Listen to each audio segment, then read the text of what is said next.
It's time, once more, for Oh, Fanfiction Contempt Theater 9004. I'm done. I'm your host, Sneaky Devil. As per usual, this is episode 54. We are Dang. really racking up the episodes this year. I have no idea what's going to be happening in the future. Again, like I said in the end of the last one, Yeah. I have no idea how long it'll take me to travel to my new location, or when I'm even going to be traveling to my new location, since nobody has seen fit to tell me anything. Which is the story of my life. So we're just gonna keep doing it as we're doing it. So, So you have no idea when you're gonna be a hobo. nope, Yeah. not at all. Nah, zero. In fact, I only found out that he was coming down this weekend from his other employee.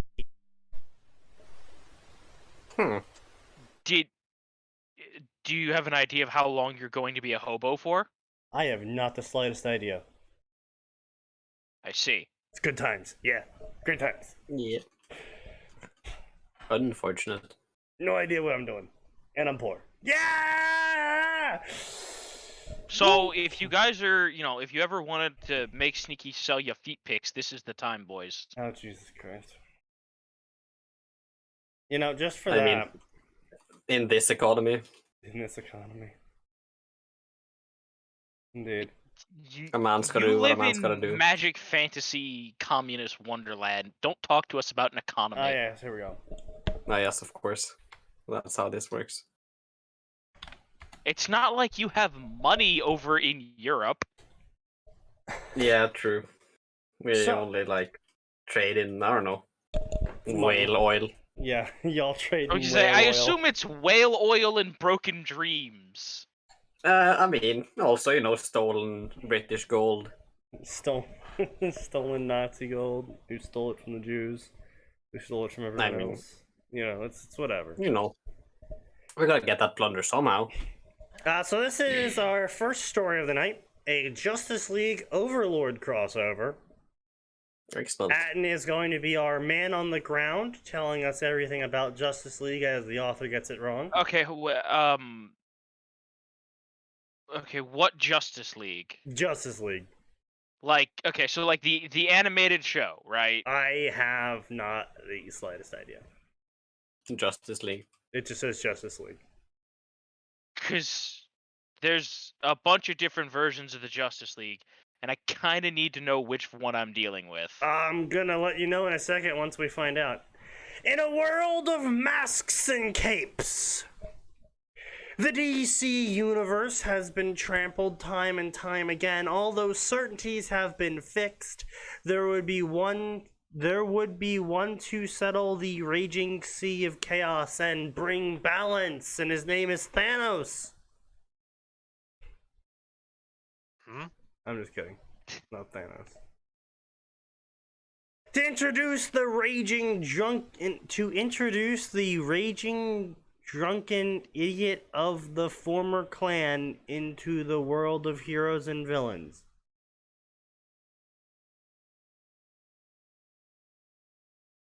Huh? What? A bit of a mix over along with things, but mostly DC. Death. What?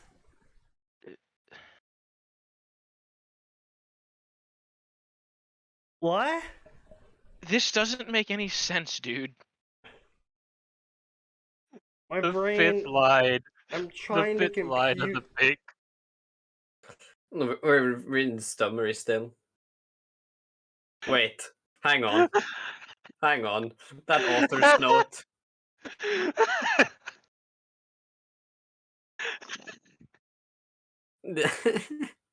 And What's yeah, the then the fucking author's point, note then? is like, by the way, there won't be any Overlord in this story. What? Well, alright then. Also, I have guess. some bad news for Ainz. He would not, unlike most universes he gets dumped into, Yeah. getting dumped into the DC universe would not make him the best magician. No, yeah, no, yeah, that's fair. Like, first of all, there are plenty of people with like magical defenses who could beat his shit it. Like, there's even decent odds Superman could kill him. Yeah, Ainz could Well, hurt that really depends Superman. on which version of Superman, because sometimes Superman's one weakness is magic. No. Even versions of Superman that are weak to magic, like, Yeah. sure. Ainz can hit him with magic, but Mm. Ainz has never had to deal with someone who can literally fly faster than you can blink. Actually, part of the standard practice, according to Ainz, when dealing with PvP, is to time stop. Right, So- but He hit the lag has to switch. he has to be aware that he's in it, like, right? Theoretically, Right. Superman just fucks off. Right, but the issue here is that Superman wouldn't go for a kill shot immediately. True. So, yeah. Warning: there but is then- no. but there are still- Yeah. But there are still people like Oh yeah, no, Doctor absolutely, yeah, Goddamn Fate, yeah. and Absolutely. God forbid poor Ainz runs into someone like the Question or oh damn it, the British asshole. Come on, brain. Nope, I can't remember his name. All He's right. British. He smokes a lot. Has a demon. Oh, the chaos dude. Oh no, I'm sorry.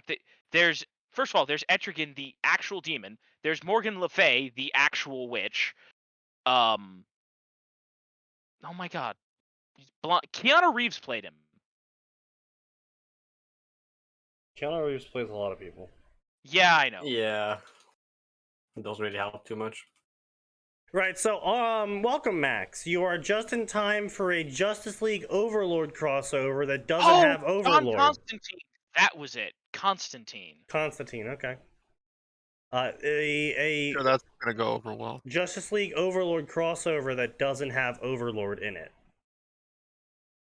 Yeah, well, doesn't have Overlord canon. Which is basically And Overlord. Ainz isn't in it. Yeah. Look, you can't be like, oh, I'm gonna use the Yggdrasil system. The Yggdrasil system is literally the author looking at D&D, imagining what a MMO-like game would be, because he's never played one, and he's fully admitted this.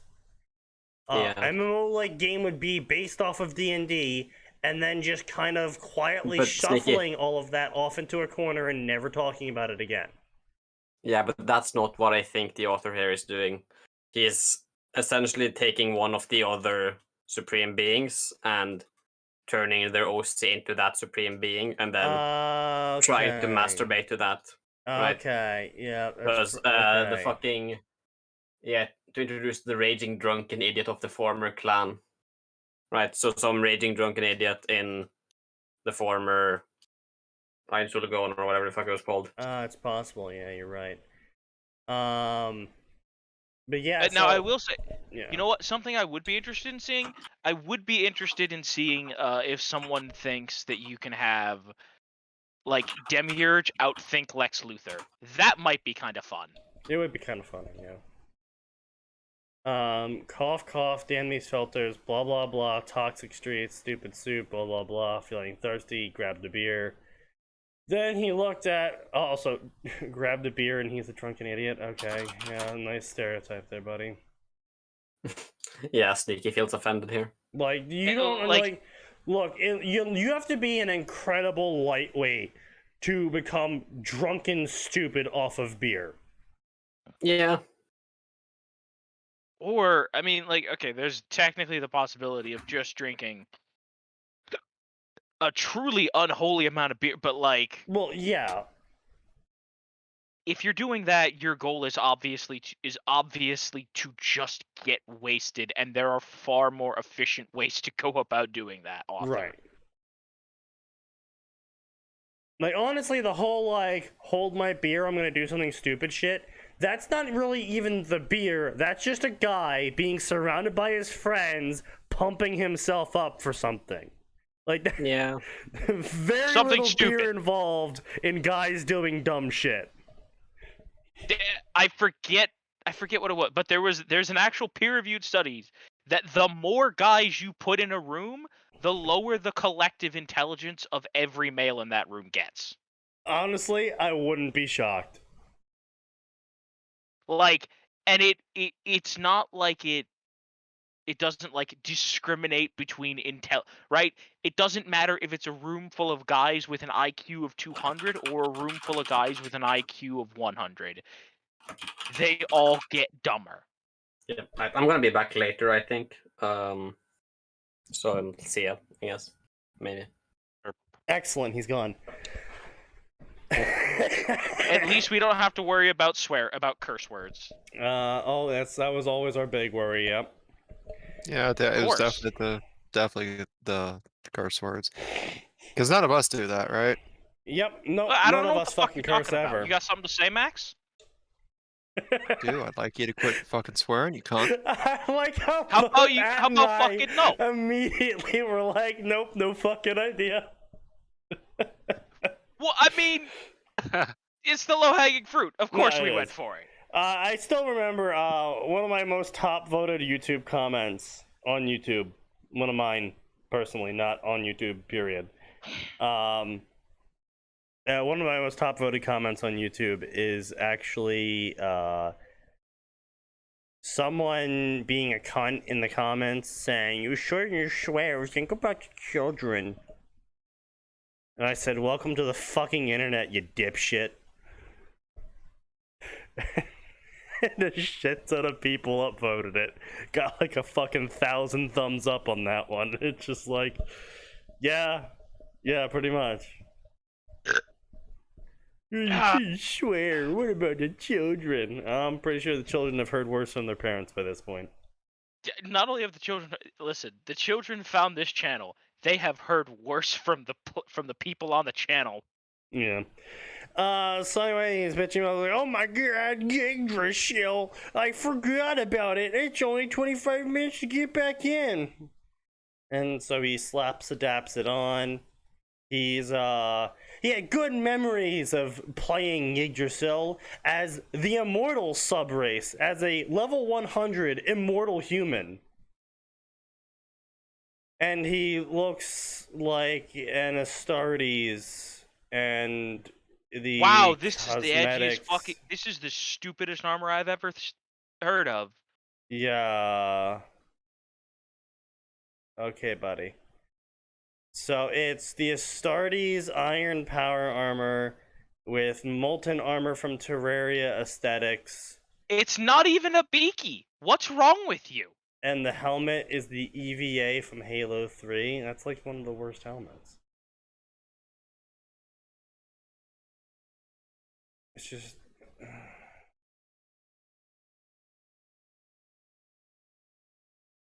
And it's just... Right here is such a narrative break as well. Because... He's like, so I'll at least give the author credit here. He's remembering his character and all the good times he had with it, and he's describing what the character looks like. And then a narrative break occurs where the author talks directly to the audience in the narrative saying, this is what it actually looks like, I can't describe it. And then it just continues on with the normal narrative. Like the author didn't just inject into the narrative previously a fourth wall break to tell us exactly what the armor looked like because he couldn't be fucked to describe it. Mm-hmm.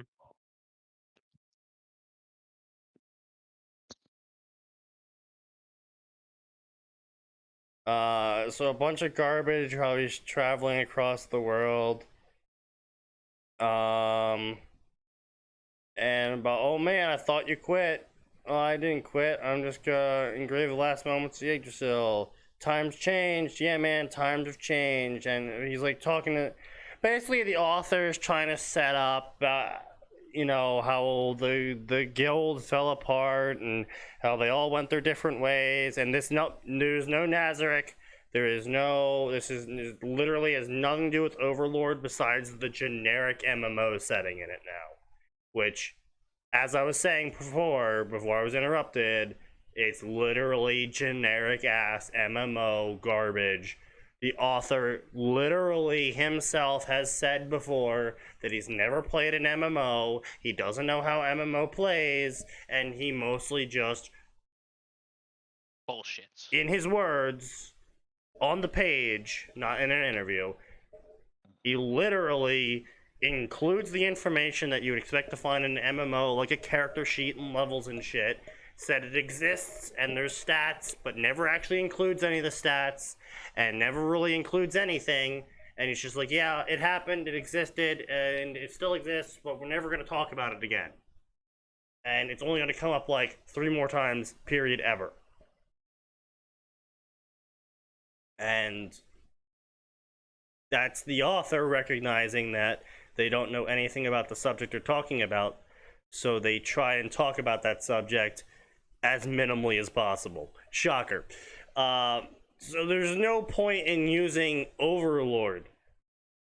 Like, you could literally replace this with just DC. Like, you could actually just replace this with just DC, and I'm sure there is some bullshit you can spin about some future history of DC in some AU world, because there's 10 billion of them. They literally canonize that.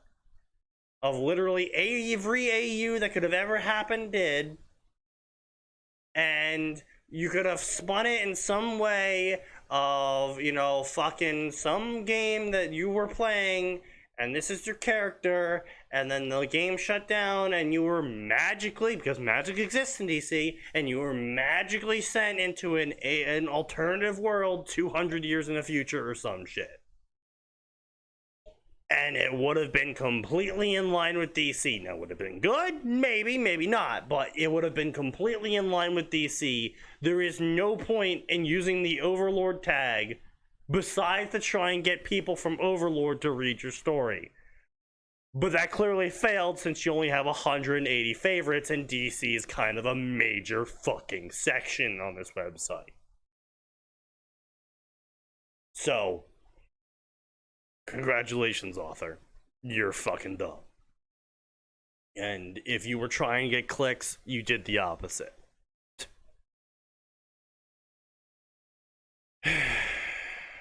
Yeah, also, by the way, bleeps fucking doesn't bleep bastard. Yeah. I mean, look, and to your point, Sneaky, listen, there's even a guy, right? Booster fucking Gold is like a C-list superhero in quote unquote modern times. And do you want to know what he is, Sneaky? What? He's a goddamn NEET who stole some future tech from like the 32nd century and traveled back in time to 2020. Yeah, okay, so literally it's just okay. That's all he, right? He's not like a great superhero, but like he stole enough cool stuff that he can handle decent threats. Like, so there you go. They've kind of already done it.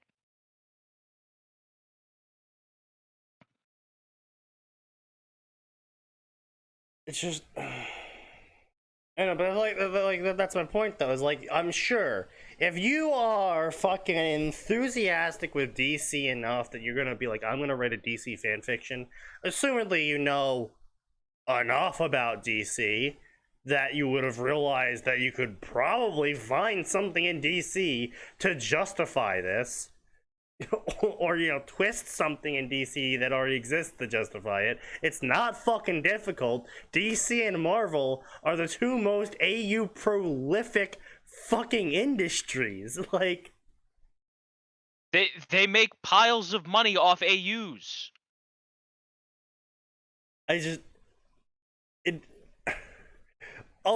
Guys, what if we had Soviet Superman as an AU? Right. Done. What if we had Guys, what if there was a whole thing where Thor was an alien? Done. Guys, what if the hero was actually a cocaine snorting crazy dude who worshipped the moon? That actually turned out to be real. Done. I'm sure that was done. I don't know by which one, but I'm willing to bet they did it. Moon Guys, Knight. we need to make the storyline edgy. What if we made it so that the hero's sidekick was doing cocaine? Guys, so they just had a sidekick doing cocaine. We have to go edgier. What if Yeah. we had the Joker beat Robin to death with a goddamn crowbar? Yeah, I know, right? Yeah. Decided by a call-in penny vote. Remember, the readers voted to kill Jason Todd. And they handled it well. I liked it. Oh, they handled it super well. Yeah. Credit where it's like. It's always risky to give your fans the ability to affect a change like that in your story. So if you do it, A, be prepared, but B, handle it well. Like, they did a great job. So credit where it was due there. Enters chat, pops open alcohol. Hi, Aura. What up, Aura? The booze can't help you here. Having a stupid idea, he grabbed a consumable out of his inventory and drank a bottle of holy honey. And as expected, it didn't taste like anything, but he didn't want to drink alone. What?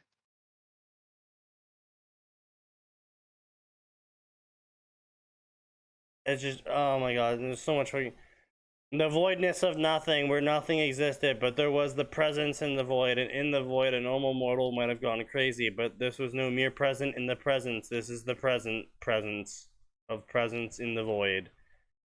So this is what the boy told me about. This is an impossibility. You are a curiosity, Jason. The gentleman is right about you. You will do strange things in the realm of possibilities outside of the big plan. May you do so, Jason.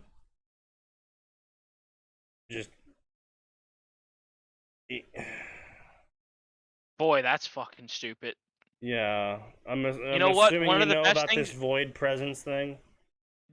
No, I have no. It's just them coming up Okay. with an excuse. Listen, It's, like I said, it's so fucking dumb. Like, The of best- all sections, do this then. one of the best things that they ever did with Overlord was just Ainz is there. The end. Don't ask stupid question. How did I get here? Nobody fucking knows. Why am I here? You don't know. What's going on? This is the Sure as hell don't dumbest know that. shit in existence. This fucking author's note. Holy shit, Max. Oh, that's stupid. So what do you guys think? I think this was a bad start to the story. So why did you publish it? I mean, hell, I don't even watch Justice League anymore. It's been a long time, and so I'm just recalling clips I've seen. And you thought Ainz was gonna be in this story? No, haha, it's me and OC. Self-insert. That's the important part of that Self-insert OC OC, part. yeah.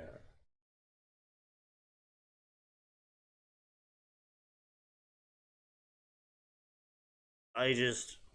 Like, there might be Why? some decent entertainment to be had from putting Ainz in that universe.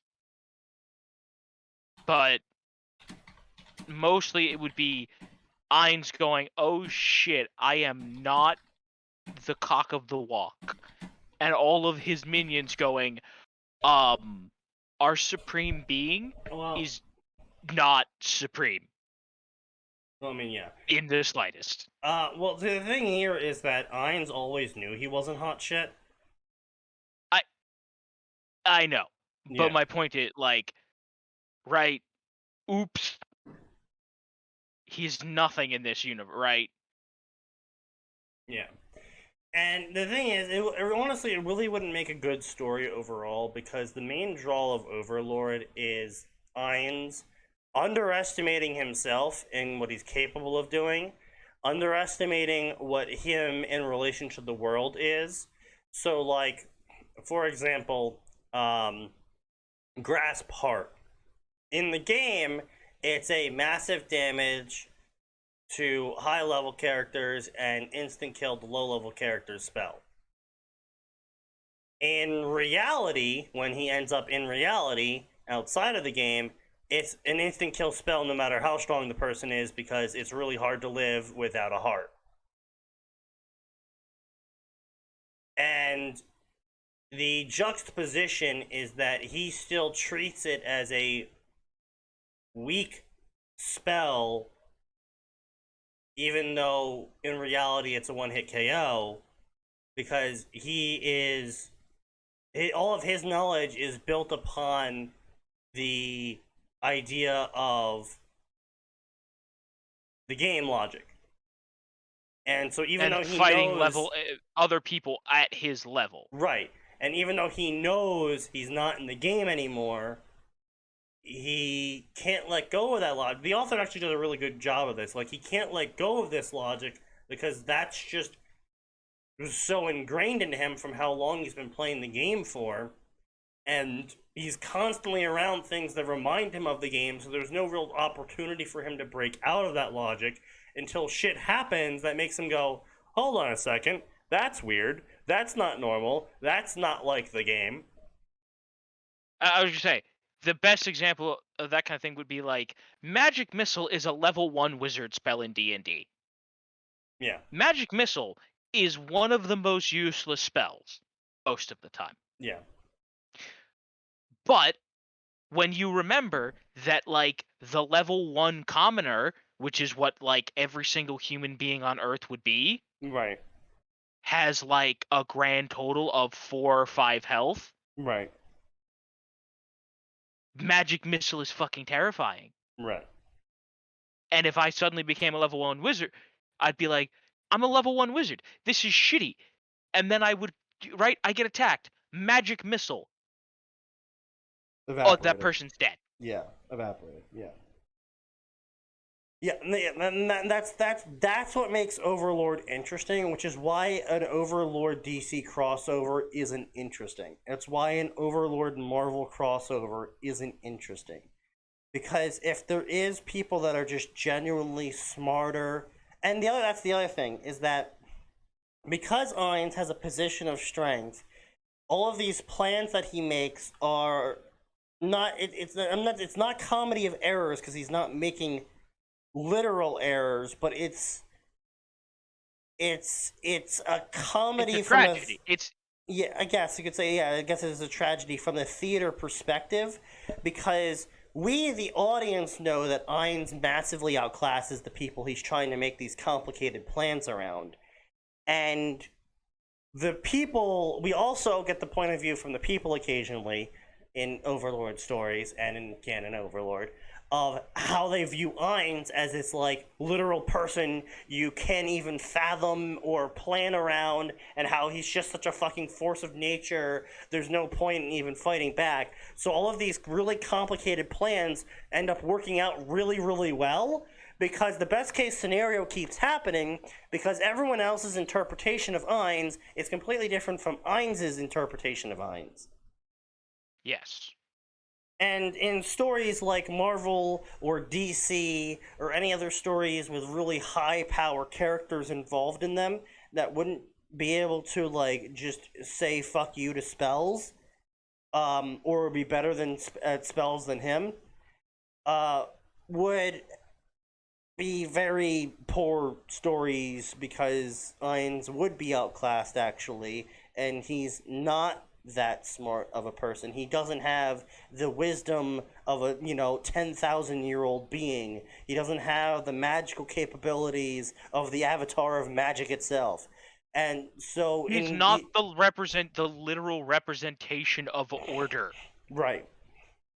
He's an average intelligence, middle management, salary worker with, admittedly, near godlike levels of power due to how he built his character, but he doesn't have a lot of the godlike qualities of other stuff that you consider out of gods, such as, existing for a really fucking long time and not being a middle management employee. And so it wouldn't make for a very interesting story, honestly.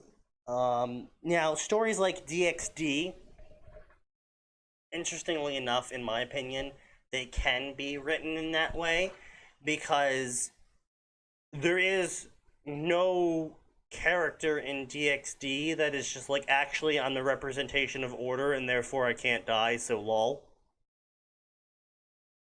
There's no infinity stones, there's no... I swear to God. What's wrong? Yeah. It's, some black guy kidnapped his son in the area, and... yeah, he's got a gun or whatever. And so it's been blaring the Amber Alert all day. One of those. Yeah, it's just one of those things, and it doesn't fucking stop. Oh my God. But anyway, so as I was saying, Can I use the Amber Alert function to just go, I don't care about some kid, please leave me alone? I'll take the hit to my social credit score or whatever, China. saying, DxD, yeah. So there's nothing really in DxD that is actually genuinely like immortals or anything. Like pretty much everything in DxD is mortals with a shit ton of power, which means Ainz as a mortal with shit ton of power can still work just fine. So yeah, this story is obviously bad. The author thinks it's bad. I don't know why the author posted it. Yeah, I'm just gonna post that review. I don't know why the author posted this, because clearly they don't believe it's a good story. So I'm kind of confused as to why they bothered writing Are they it. still updating it? Oh yeah, they published it in the 31st, 2020, and they just updated it in the 18th of this year of May. So yeah, it's taken them. Is the update, guys? This is garbage, and I've closed it. No, it's a new chapter. And wow, and wow. Okay, well, I wasn't gonna do this, but Jesus Christ. Author's note for chapter 5. Big balls for someone who leaves a review as guest, which I'm okay, I'll give him that one. Ooh, big man wearing big pants. Jealous that I write better than you, or are you just afraid of getting a reply from my reasoning on this writing? Well then, the reason why the OC here is retarded is because he's part of my mentality. So you're retarded? Apparently. Outstanding.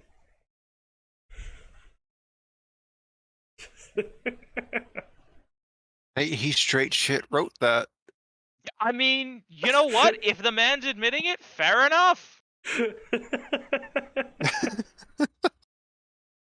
That's Right? better It's like than when someone recognizes they've got an anger problem. You know what? At least you admit it. you recognize it's a problem. Now, whether you can do anything about it or will do anything about it, well, That's I up just- for debate. I just find this I actually find this fucking hilarious, because it's just like, oh, you think you're so good? You jealous how much better I am than you? Well, to answer your question, guest reviewer, the reason why the original character based on me is retarded is because he's based on me. The self bird. That man sank the ship to kill the captain. No, dude, he didn't even sink the ship to kill the captain. He sank the ship to go flip off the guy that was driving past. I'm kind of That's disappointed. accurate. I'm disappointed that none of these reviews seem to mention, like, dude, did you really just sit there and call yourself retarded as a defense for the character being retarded? No one in the reviews is pointing that out for some reason. I feel like I'm here's the thing. disappointed. They're either just tacitly acknowledging it, like, yes, this man Well- has just called himself retarded, or Max, I hate to break this to you. There is 22,000 words. So about one chapter, the chapter Gray and I are currently working on for the Undead Taylor story is this long. They're as Okay. long as their entire Sneaky. story. Sneaky, as someone who has written with you, Yeah. that is unfair. There is something about you that resets normal word counters. I'm aware. Okay. Point being is that it took them a year to write this much words. Now we're doing in one chapter. And they're doing it in a section that is non-receptive to their story. The fact that they're getting reviews at all, the fact that they even broke triple digits on this story is what the impressive part of this is. Yes. Anyway, I like to share bits and pieces of myself into stories for some damn reason. Not for some damn reason, that's how authors write. That's how a Yes. number That's of what a authors self-insert is. Right. Well, no, it's not even self-inserts. It's literally just how an author writes. They're like, all right, so school. How am I going to write the school? Well, I remember school, and maybe I'll exaggerate this bit of it, and I'll, exaggerate that bit of it, and I'll downplay this part. And then, so basically what they end up doing is whenever the author writes a school scene, is they just write what it was like when they were at school, except they tweaked it a little bit to better fit the narrative. And like that's just how it is. Like you write what you know.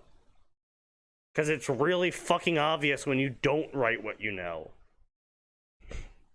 Yep. Like the really lonely guy who tries to write a girl and it's cringe. Yeah. It's just Clearly the fact they that he need to be doesn't- I can't even professional. see at this point. I can't even tell if the author is being obtuse on purpose or trying to create a joke here. Like I don't know. I just share parts of myself in stories for some reason. I can't tell if he's legitimately this stupid or if he's trying to make a joke. And that should give you a definition of how low the bar this author has set with his own words. Not even my opinions, with his own words. Yep. Something that would also apply to other stories that would connect with the same universe. Writing a story is free. There's no restrictions.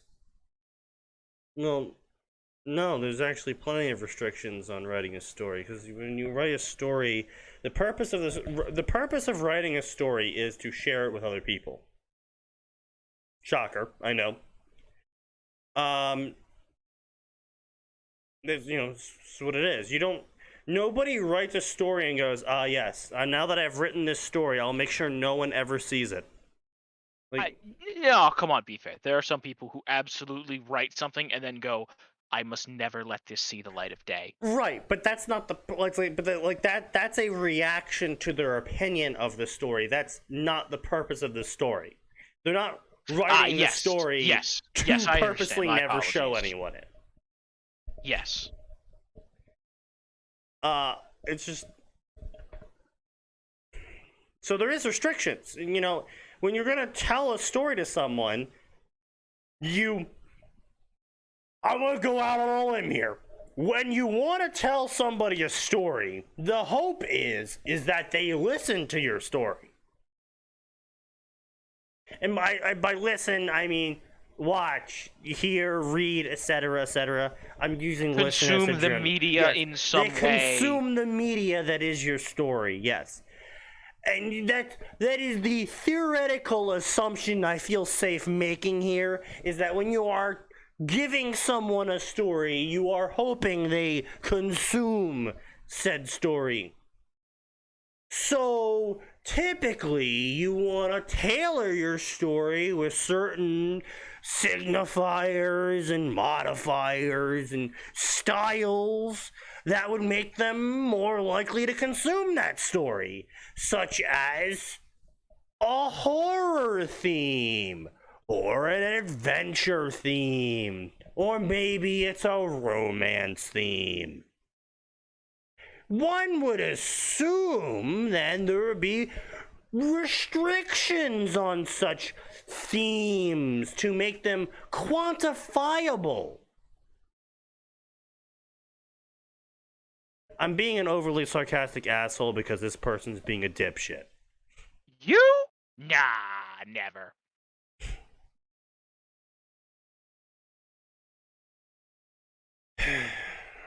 But that being said, this author's a dumbass. In his own words, he's retarded. So we're just gonna keep moving. So then, let's see what else we got for today. A Naruto wormfic. It's gonna be fucking garbage. When isn't it? All right, so we got two options here. We can do green wings or blind spot. Naruto worm or just worm. Let's do Naruto worm because you can't like.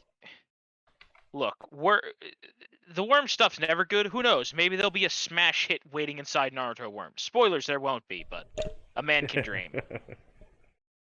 All right, let's swap this on over to non-worm. Not non-worm, covered fic. Yes. Covered fic. Unless Alright. there's going to be some kind of objection, which, I mean, to be fair, I wouldn't blame anyone for objecting to this, but... Naruto worm. Blind spot. You are a Yamanaka researcher who has gone too far and ended up with more than you bargained for. You appear. Wait, what? This is second person. You appears in a world filled with S-rank threats, so how will you cope? You will just have to adjust your shinobi ways to a world that doesn't understand the mindset of a trained shinobi. That is patently false. The US Very decidedly government false. would like your services. I swear to God, if you go to the US government in a world of superpowers and you're like, hello, US government, I am a trained assassin who is capable of infiltrating people's minds and plucking any information you want out of them. Also, I can make 1 million copies of myself. Well, no, not this one. True. That's just Naruto. That's anyone with gross amounts of chakra. I Which- can make people see whatever I want. Yeah. I can trap them in a prison of their own mind and make them think 10,000 years have passed when subjectively it's been about 20 seconds. That one's just Uchiha. True. Uchihas get all the fun shit. I But yeah, mean, just, you know, it... no, I mean, theoretically that'd be possible with another Genjutsu. It just No. wouldn't be as good. No. No, it's literally not. It's literally no. They specifically are like, no, the Uchihas have the ultimate genjutsu. Nothing can compare to it. Blah blah blah blah blah. And Yeah. all it'll cost you is one eye. Yeah, 2-eye, technically. brother. No, just your one. For eyes. you. Give them to me. Well, no, because, I mean, there's a 2-eye exchange there. You gotta take an eye from somebody else, and you gotta pop your own out. No, it's both eyes. You're not okay. Okay, no, you're still just paying one eye because that's someone else's eye. Like, No, what if you paid them with your own eye? I mean, if you're giving your eye up, I guess you're donating to what you would consider a good cause. Could you write that off? Is that a Is that tax an write-off? expense? Is my eyeball a tax write-off? So, We gave I would love to see that AU. to the Like, absolute shock of no one, yeah. this story was never updated. Uh-huh. There is only 6,000 words. Uh-huh. Only 25 people of the Naruto and Worm sections, which are both obnoxious sections, have ever favorited this story, and only 18 reviews exist for this. Well, there's only 29 actual crossovers between Naruto and Worm, which Right. is impressive. Just because there's only 29 crossovers doesn't mean that the Naruto and Worm sections separately aren't obnoxiously high in terms of favorites and follows on stories. True.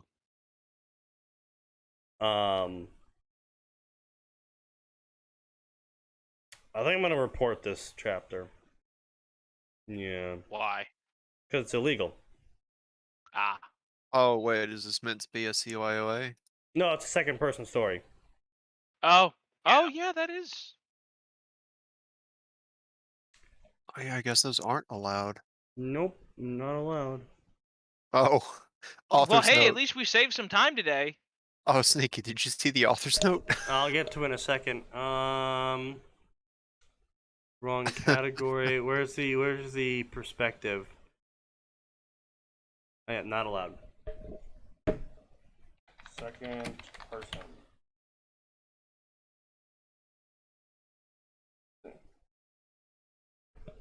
What the fuck is? Are those 9s? Are they G's? I have no idea. They're 9s or G's. Alright, I don't know. accepted. Author's note. I'm sure hope this repost works. I don't know what went wrong last time, but thanks for being so quick to mention it to me. Yeah, the story was reported in a heartbeat before. Ah, I explained And it. they didn't stop to take a moment to think, huh, I wonder why they would delete the story without telling me. Fucking dumbass. He's Australian. I mean, That this is no makes- surprise to me. Kill them. Just like also All right, Jesus I guess Christ, we're going for like just like that worm story today. Jesus Christ, like I get on Max's ass about the wall of text from him sometimes. Holy Hey, shit! fuck you. I know. Well, like I said, I get it on your ass sometimes about it, but holy shit! This is literally just a brick wall. Yeah. This isn't a wall. This is a fucking tower of Babel. But no Yamanaka has ever done a full takeover of someone else's life like this.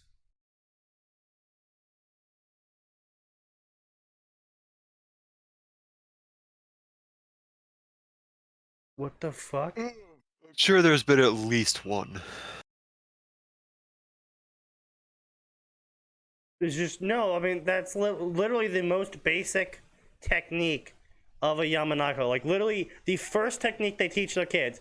Literally, the technique that Ino learns first is a full body takeover technique.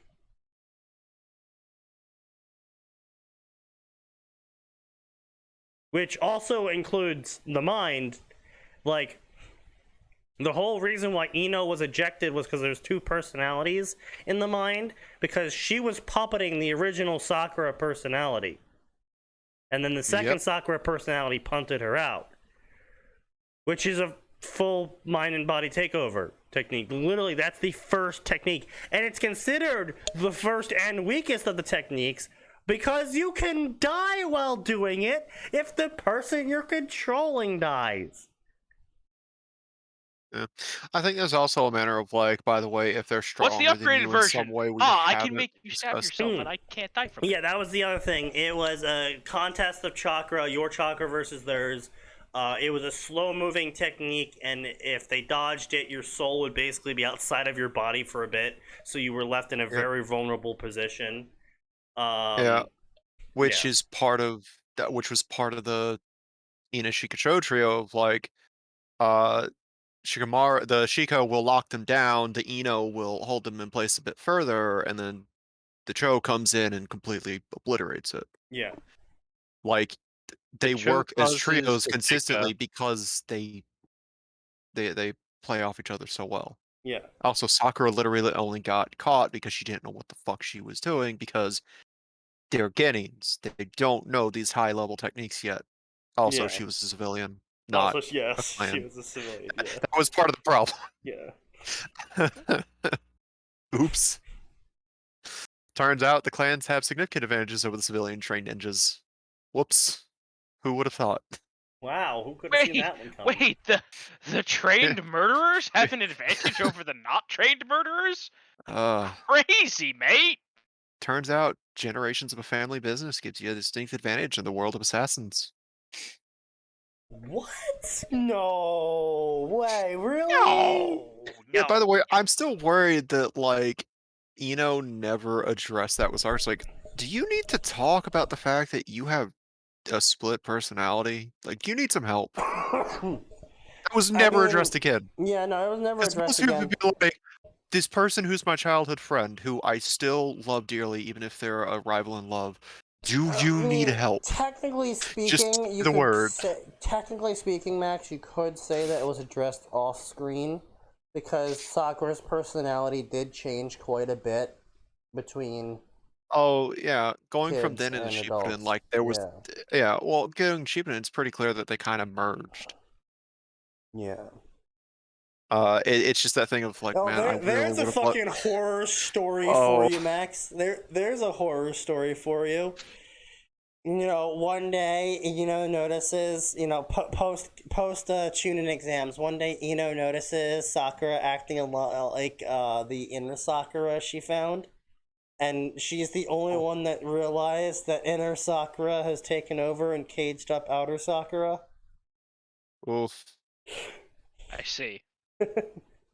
But there's another part of this that would be even funnier. Like as a Oh. crack, it's like, so Dad, it turns out my childhood friend, you know Sakura, right? You've met her.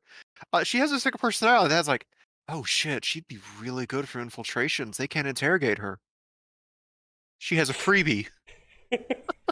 Oh my Turns god. it turns out split personalities are perfect as a ninja.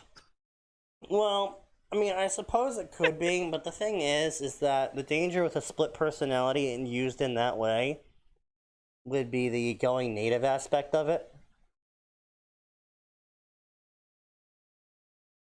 Yeah. It's a good thing that this split personality was also loyal to Konoha. Yeah. Oh. Honestly, you could probably just hand wave a lot of the problems of split personalities out of the way by just saying something something chakra, something something bloodline. Wasn't there an issue with a split personality in one of the clans of Konoha or something from a filler? I was Yeah, about to say, the it sounds like Kurama it would be clan. filler. And no, as far as I'm aware, that was like, not a split personality situation. That was like a Zero Tails situation. What? Oh, you. Oh, he doesn't know about the Zero Tail. So Nope. there's another filler called Land of Sky, and basically it's an entire city that exists on you ever see BioShock Infinite? I've seen pictures of the flying city of Columbia. Yeah, so basically imagine it's BioShock Infinite with more cities, and they're all using gyrocopters that fire kunai machine guns. No, I don't think they had gyrocopters. They just straight shit had jetpacks. with There kunai was machine guns. gyrocopters, yeah. I don't remember. I remember there being a big ass airship. I think at one point too. Couple of airships. Yes, there was. The last Think movie that I saw was Men in Naruto. the Snow. I think the closest equivalent would be like Naruto meets Howl's Moving Castle, with extra like stone ruins instead It of a was castle. really fucking dumb. Yeah. It was also the only Shippuden movie that Sasuke showed up in until Naruto the Last. Makes sense. So, Yeah, I guess yeah, here we go. Here's the Land of Sky. oh good. Yep, there. I forgot how stupid it looked. So fucking dumb. And Hey, so look, the jetpack's right there too. yeah, you were right. It was a With jetpack, the- not with- a gyrocopter. Like I said, I think there was an airship for sure. But God yeah, damn it, I think it was I'm some not sort of seeing Zeppelin or it. something. Oh, I love the clip of Neji grabbing those kids. That kid on the left's dead. Yeah, that kid's fucking dead, yo. He's dead.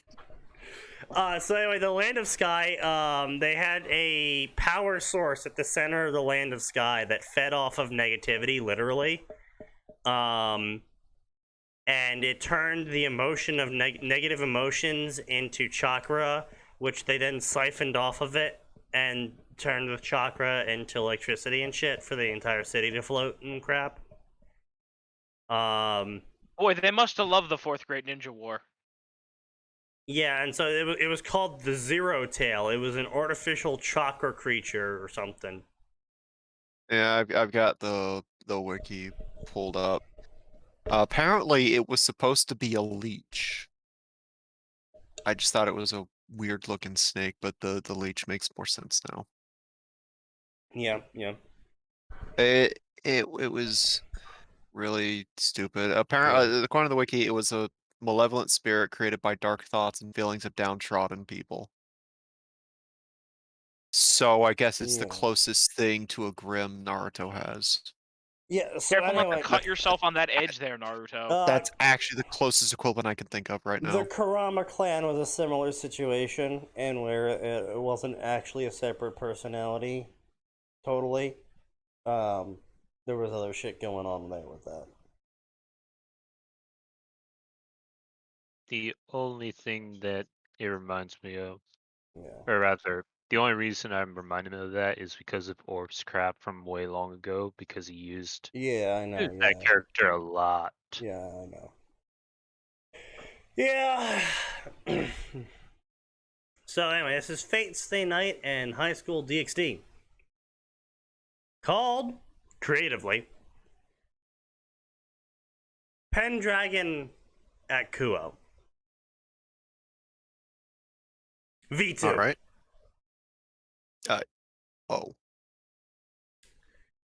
Following Okay. the Grail's demise, Saber's contract with the world was severed due to a change in her ideals and thoughts on her former wish. Without a wish to bind the servant to the world fulfilled her old wish. That would not happen at all, ever, in any AU. Her life would change, but not how she would expect. Edited and rewritten. 13,000 words. Took him a year to update it. Boy. 2 chapters. 235 favorites.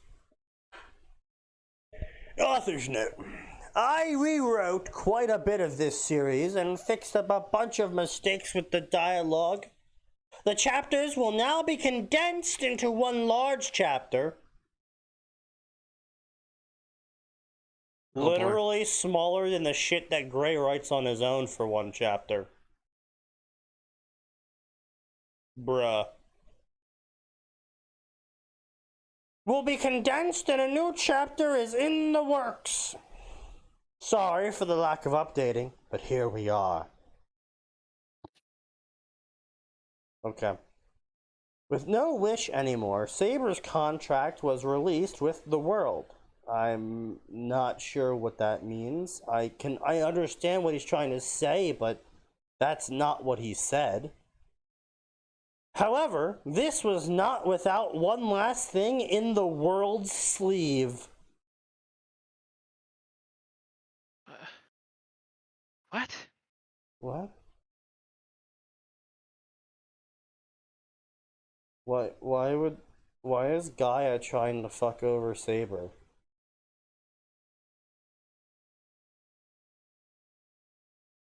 What?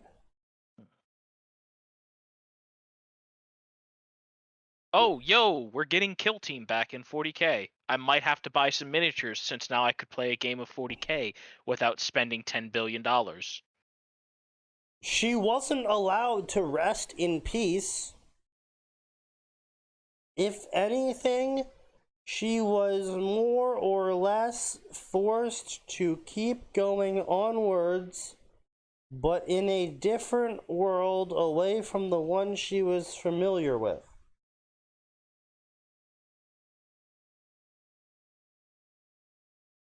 Huh? Saw a lot of Um, words you're throwing at me.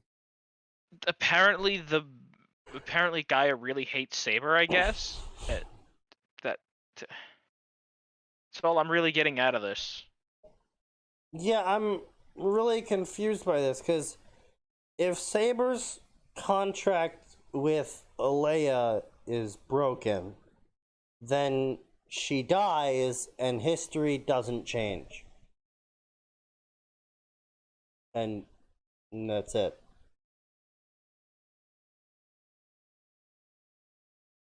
That's all that happens. Yeah, pretty much. And apparently Gaia's like, not so fast, Saber. I'm going to click my fingers and send you into a different world. Because fuck you. Ho ho, hee hee, ha ha. It's like, okay. Why?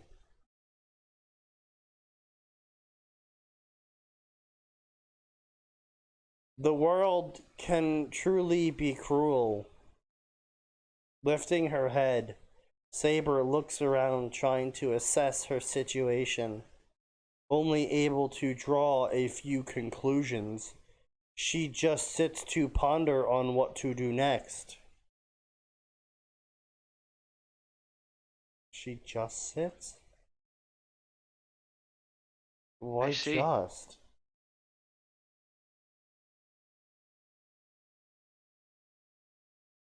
What does she sit on? Where is she sitting? Yes. Sneaky, she sits, therefore she is Slav. Apparently. I won't disappear without a master, as I'm apparently alive again. Why?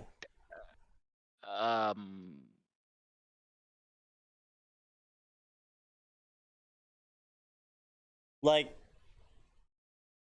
why would Gaia violate the rules of life and death to make Saber alive again?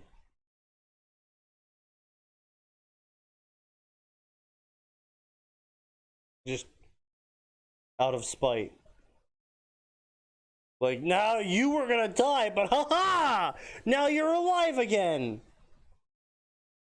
Fuck you! What? Hey Max, do you think this is what my fate's gonna be? Haha, you which thought part? you were gonna die, but fuck you! You're actually gonna live in a different world! We talked about it before. If anyone here is gonna get isekai, it's gotta be your dumbass. That's for sure. And listen, Sneaky, when you get isekai, all I'm saying is exploit the loophole. Make your yes, cheat power absolutely. bring a friend, who will then Yes. bring a friend, who will then bring a friend. They'll just bring everyone, yep. I can see it now. How to defeat the demon lord with an army of friends. I mean, hey, look.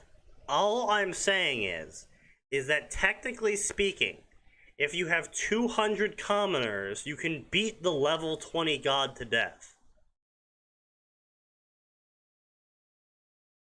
Statistically, that is correct.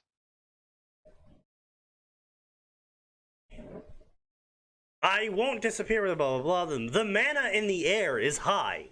The age of God's level, if I were to assume. But Saber doesn't know anything about that.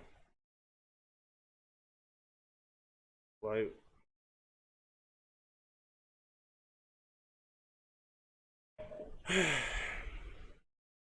This could be problematic and useful at the same time. Why would it be useful? Saber's never had to care about mana costs. She literally has a dragon heart inside her. Or a dragon core or whatever. Implanted inside her. She is a mana factory. In Nasu's own words, Saber creates mana by living. The reason that Saber was still a useful servant, even with a master like Shiro, who, by everyone's own reckoning, is possibly the worst possible master Literally, yeah. in terms of mana production. Yeah. Even he himself is like, yeah, no, this is bullshit. There are constant apologies from him to Saber. I'm sorry, I can't do better. I am sorry you can't get anywhere close to how strong you should be because I have. The funny thing is, there's there's a decent chance that if Sneaky or Max or me or anyone else was randomly thrown into the Fate universe, we would actually have been a better master candidate in terms of magical output. Yeah. Well, we also have a better understanding of magecraft, so we could probably come up with some better bullshit. That's still my favorite part about how his projection works, by the way. Yes, but my Yeah. point Because- being, Yeah. Because no one was there to train him otherwise, Yeah. he tricked himself into believing that projections are supposed to stick around. Yeah. Well, I So, mean, like- it also helped a lot that the projections stuck around because he was just projecting really simple parts like a pipe and shit. And it was like, Yeah. guy was like, yeah, a lot of pipes exist. Yeah, this is probably a pipe. Well, that's as far as like normally, even mundane objects are still supposed to disappear. So him leaving stuff lying around, simple tools and pipes and whatnot, is still bullshit because no one else can do that. Yeah. Because no one else is that. It literally comes down to he was too stupid to realize. Honestly, I think it was actually that he gained such a intricate knowledge of the object he was projecting that he was basically able to recreate it exactly. So there was no flaw for Gaia to be like, wait a second, hold on.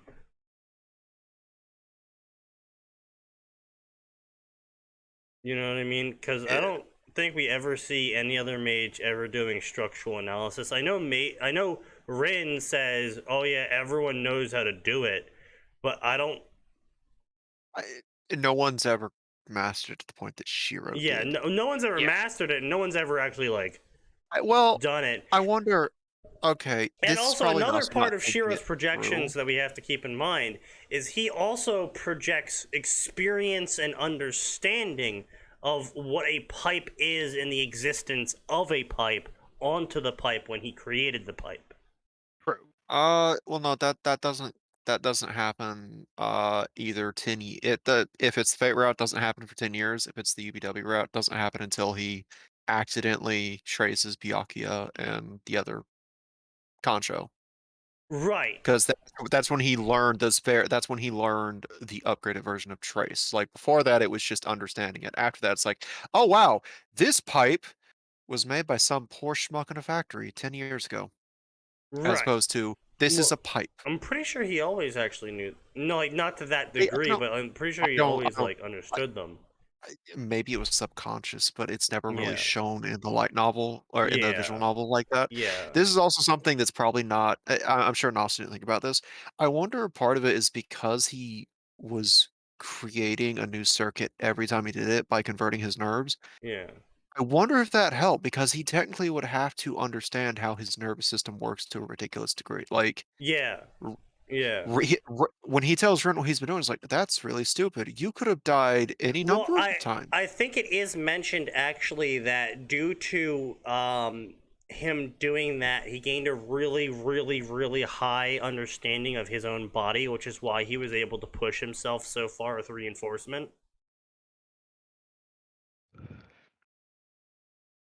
I mean, it wouldn't surprise me if that was I the don't case. I don't remember that being mentioned in the visual. Again, a lot of the stuff that we get after the fact is Yeah. probably from Justification, yeah, the book. post Not even that, the book justification. of info. Like Yeah. there's a book called Fate Complete Material Yeah. that was released for Fate Stay Night and a few other things. Oh, okay. Well, that's good. So yeah, one day I'll track it down. Well, fuck if I know where to look right now. That Yeah. book is like almost 2 decades old at this. Jesus Yeah, it would have Christ. been '07 or '08, I think. So gonna be a little bit difficult to find a So good I just copy. realized that my baby brother is 16 years old. Hmm. That just clicked. Yeah. You're getting old, Sneaky. Yeah. Yeah, I am.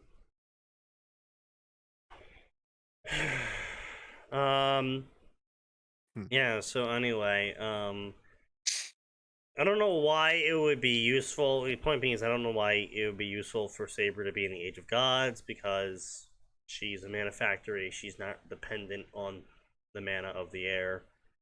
While my power might be amplified by the atmosphere and I'm still Servant Caliber, it could still be dangerous. You're not Servant Caliber, you're higher than Servant Caliber. That's the whole fucking thing about servants, is that they're all actually degradations of the hero.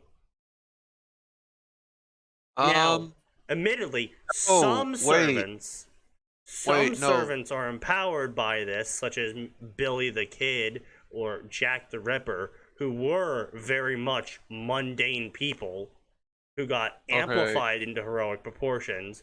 But someone like fucking King Arthur, yeah, the dragon-hearted king, like, no, she is degraded by being forced into a serve. So there's a slight problem here. Yeah. The Saber in Fate Stay Night is technically not a complete servant. Yes, That's part of why she can't dematerialize. Yeah. So this would just be normal ass Saber during her reign as King Arthur. Yes. So she really wouldn't be Servant Caliber anymore. She'd be lower than that now, because that's not her Throne of Heroes self. That's her normal. I'm currently ruling Camelot. Oh God, things are this close to catching on fire. Like, no, good but point. That's her good at the point. start Yeah, of the round that's table. that's a good No, point. like, yeah. that's why she can't dematerialize. It's Yeah. not because it has nothing to do with Shiro being bad. It's because she literally cannot dematerialize. She eats that food because her body can make you. She doesn't need the food, but her body definitely appreciates it better than most servants. Yeah. Yeah. Like, this she's frozen in time for the length of her contract. So she acts like a servant, but when the contract's done, she's technically lower than a servant. She could probably in theory take on anyone with C stats, but I think being up would be asking for a bit much of her, even with her legend, even with Excalibur being bullshit Yeah. during her reign.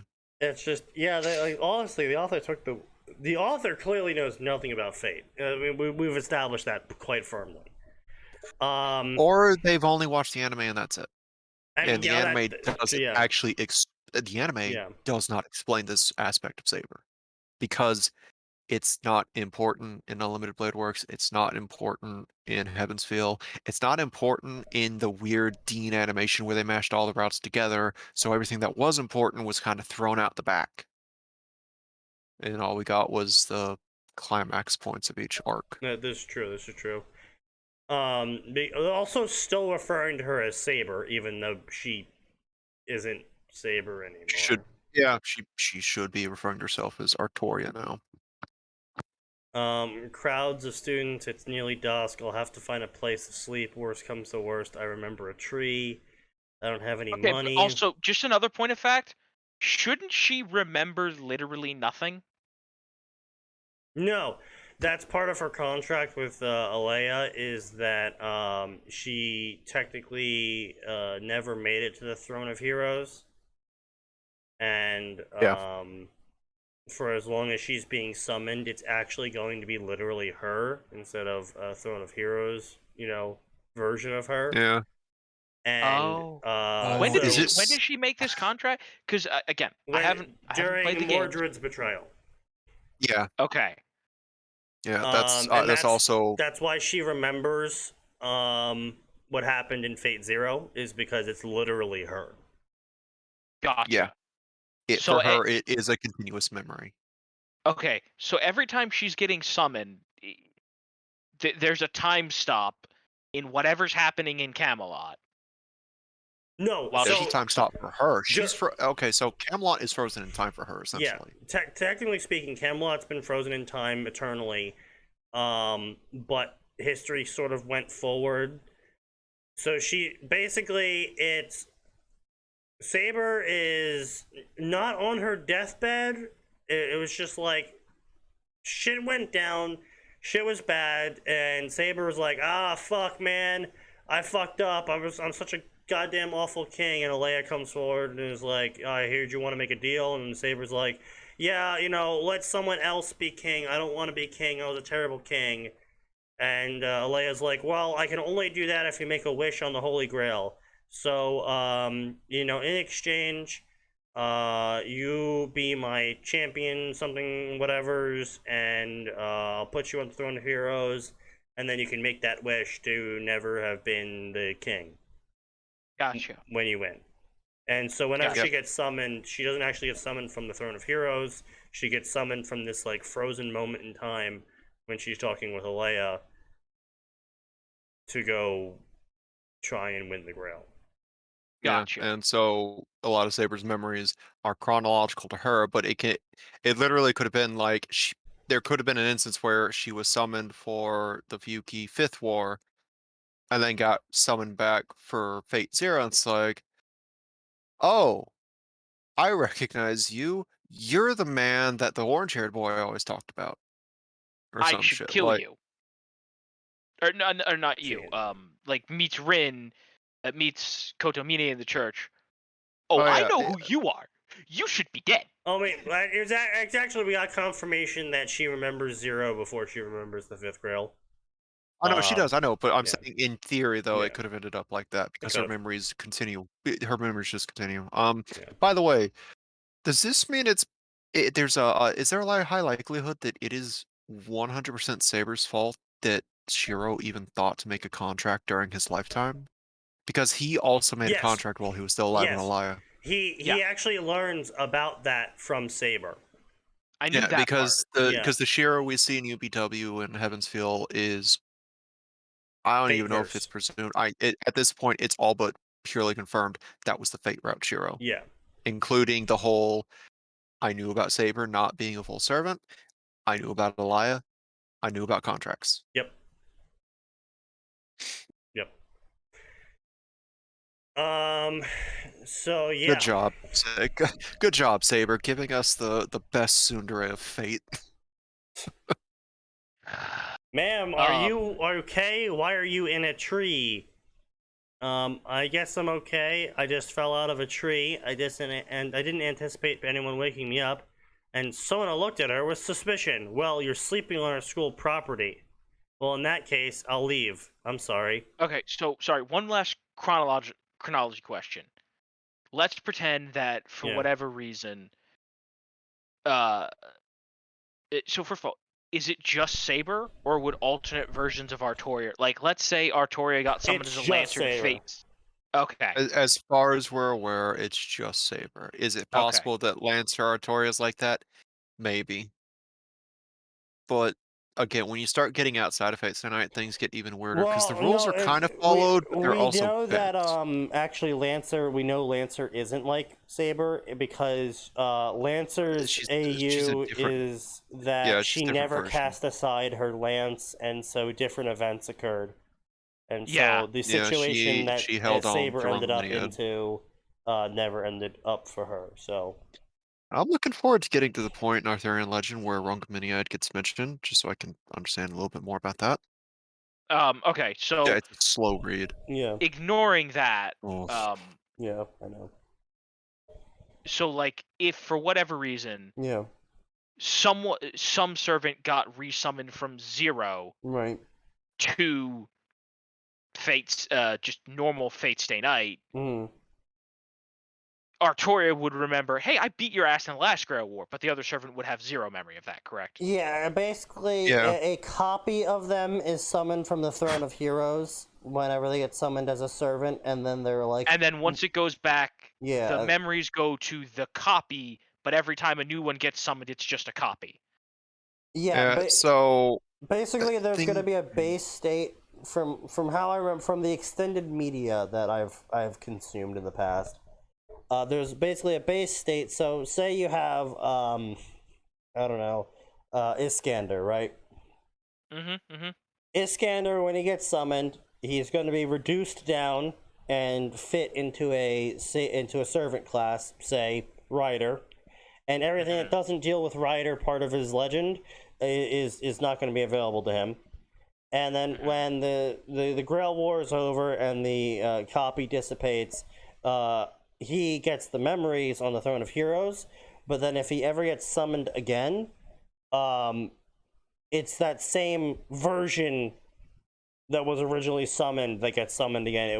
It's not the Iskander with memories of Fate Zero. It's Iskander before Fate Zero that gets resummoned. Yeah. Of course, his gets a little bit weird because we also know that if someone pledges their loyalty to him, they are added to his reality marble. Yeah. So that gets a little bit fucky. So Yeah. in theory, Throne of Heroes Iskandar is like, yo, I like that waiver kid. The next summoning of Iskandar, he's not gonna know at all. It's like, I've never met you. I have no reason to care about you. He'll be like, Yes, who I is this appreciate the small compliments. child in my reality marble?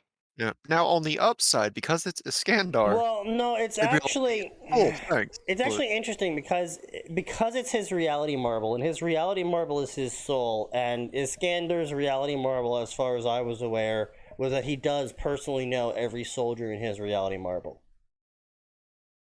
So it would Oh. be like it's like how Shiro is with his swords, basically, and that he knows every single sword. It's just, oh yeah, that sword, shit, blanking out on what it does. Yeah, hold on, let me take a second to review. Okay, right, that sword does that thing. Got it. Yeah, well, I need a moment. Pause. Okay, hold on. This was inventory slot 783. Was that the one that made flowers appear, or was that the one that spawned dildo bat? No, wait, that was 786 and 787. What the hell was this one? Oh, this is the one that turns flowers into bats. All right. That's gonna have to be a one shot for Shiro Oh, gamers. no, Like, how do sorry. inventory slots work? It's funny story is that someone did make a one shot called something that was like Unlimited Babe Works, I think, or something. Oh no. And it was the weirdest thing. Like, the explanation behind it was the dumbest shit ever. But at one point, Shiro looks down and is like, "I need a phone." And then he looks down and he finds like a phone in his hand. He's like, "How the fuck do I have a phone in my reality marble?" And the case is shaped like a sword, and because he got it all from Archer. He's like, "God fucking damn it, Archer! Are you serious? That's all it takes for my reality marble?" Hey man, Okay, it's a that's sword. great. I made this sword remember being a cell phone. Why do they all say Nokia? Yeah. You know you know what? You know that phone's good then. But the reason why it's Oh, called yeah? Unlimited Babe Works is because Emio working with Zelrich infects Shiro's reality marble, turning all of his swords into sword girls. Oh no. I That see that going over swimmingly. that could be kind of funny, I guess. It was actually funny. It was really funny, actually. I had a good laugh at it. Could It you go ahead sounds and link that amusing. for the chat? Yeah, I'm Because gonna I'll be try and honest, find it. I'm gonna read that. I just found it. At least I think I found it. I got the That's one dumb, from the but I love it. From Fiend Lurcher. Yeah.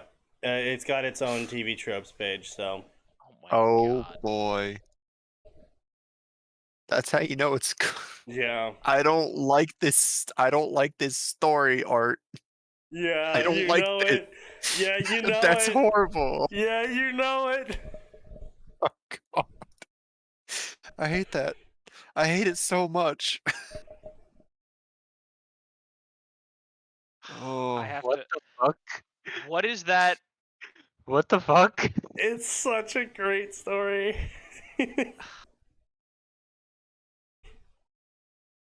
Just gonna go ahead and favorite this stupidity. Oh, there's only 2 chapters. Excellent. Yeah, It's no, only 8,000 it's words. literally only 6,000 words, yeah.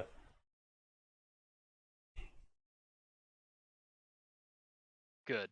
Good. Well, this will be a time waster, but it will be apparently a very good one. Alright, okay. You know, as much shit as we give Rance for his really crap memes, that's a pretty good one. What did he do this time? I actually can't say it out loud. Not on the podcast. Yeah, no, you'll have to just go look at what he posted and name some shit post yourself.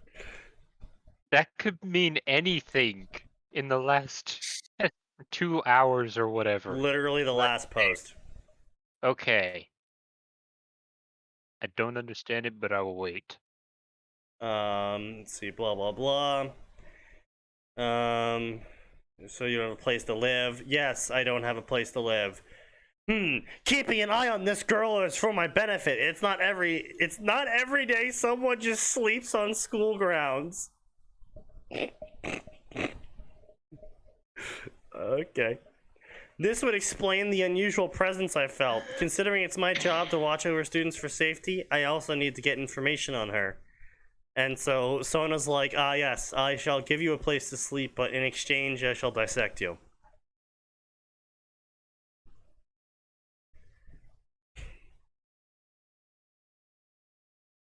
Without the view of her being a complete stranger. Let's blah blah blah blah blah blah. Student building, blah blah blah. I can't say my name is Saber, because that was just a temporary true name during the Grill War. Should I tell them my true name? Then again, I was known as Arthur, not Arturia, so that should be alright. I'm Arturia. Sona. Let's get to business. I'm gonna need information on you. No, hold on a minute. Listen. I understand that this is at a college, but listen. Well, high school. High school. You're right. I'm sorry. High school. Listen. Someone says their name is Arturia. No one is just gonna be like, what the fuck kind of name is that? Well, no. So there's multiple layers of shit going on here. So first, she's even at Magic D times D school. Well, no, because the thing is this is a Japanese school that isn't for magical people. That just happens to have magical people in it, but it's not for magical people. Oh. So the thing is it is a fact in DxD that Arthur has a line of descendants that are all blonde-haired and blue-eyed with some variation of his name.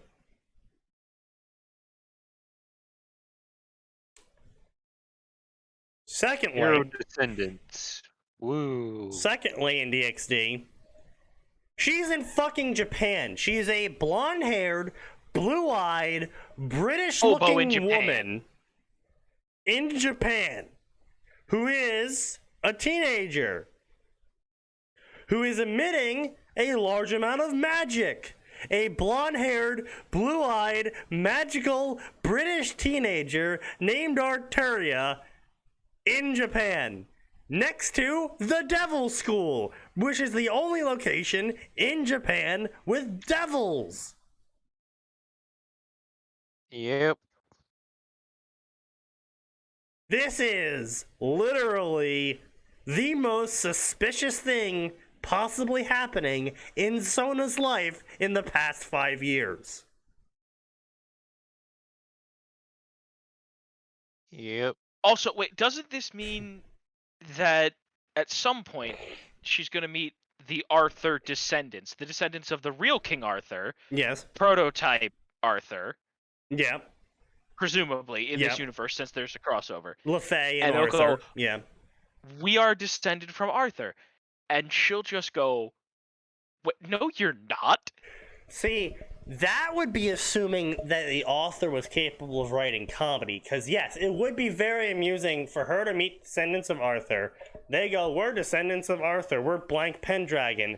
And then she just accidentally goes, I don't remember giving birth. That would be funny, but we're not going to get that. Or alternately go, wait a minute, who did Mordred have kids with? No, that's also true. Like, either of those options will cause all of the Pendragon children to go, excuse me? Yes.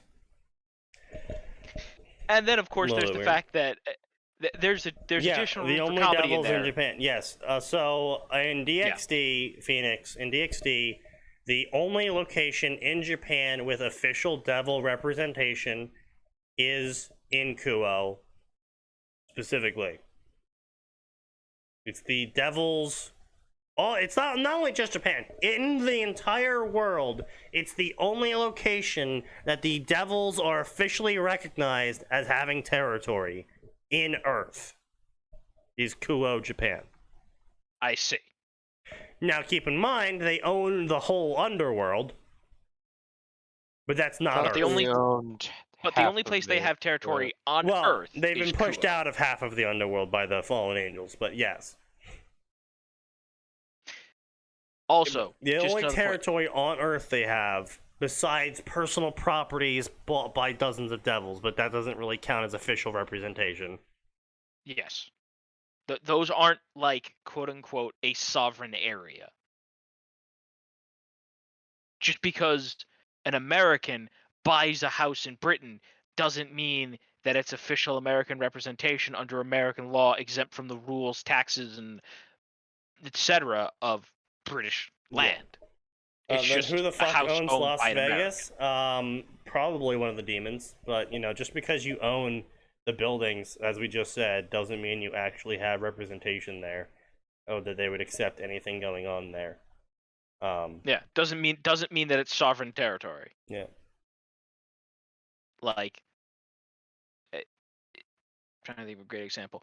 Like, Just because the think of- Chinese own a bunch of buildings on the West Coast doesn't mean they own the West Coast. I mean, technically Yeah. they do own the West Coast because of how much Hollywood's in their pocket, but that's a completely separate political issue. think of all the territory Amazon owns around the world. All of that belongs to Jeff Bezos. Doesn't mean that any of them are sovereign territory. Doesn't mean that Amazon And has even if official Jeff Bezos representation. were to become Didn't he retire? yes, Probably. Yeah. even if he were to become the president of the United States, it would not suddenly make all of his personal ownings American territory. Yeah. But anyway. Also, sorry, just one other thing Yeah. that I'm sure the writer won't do, but which has Yeah. high comedy potential, is for them to go, "Yeah, we've got Excalibur," and Arturia pulls out her Excalibur. No, you don't. This Bitch, is please, Excalibur. This is the real Excalibur. Holy shit, what the... And can you imagine how earth-shattering that would be for, right? We are descended from King Arthur, and we have the holy weapon Excalibur. King Arthur shows up. That is not my sword. This is Huh? my sword. Everyone shits their pants. Well, not just that, but the sword that the real King Arthur pulls out looks absolutely nothing like yours. Yes. See, the thing is that I've seen this done before with Shiro because he can trace it, technically. Even though canonically Shiro's never traced anything higher than Caliburn.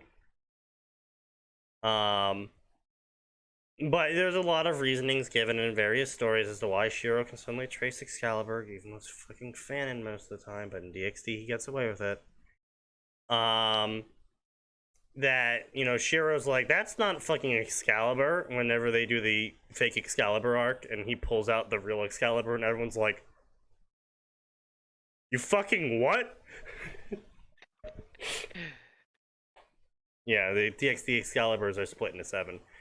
That's a whole other thing. Yeah. That's been done before also in... Campione was a mildly amusing one, because in Campione, King Arthur's legend is taken as a literal, in that at the end of the world, King Arthur will return and bring about the end. Oh, so him busting out Excalibur suddenly sets off every doomsday alarm. Yeah.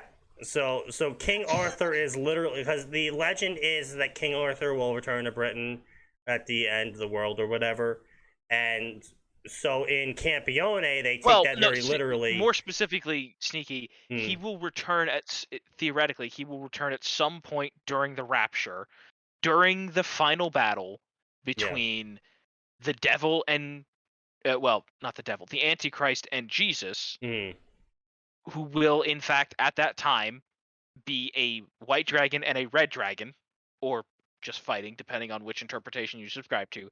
And King Arthur will A, help win the battle, and B, usher every actual sovereign British citizen who is loyal to the crown off to not quite heaven. Because he can't take them to heaven, but he can take them to a better place. To British heaven.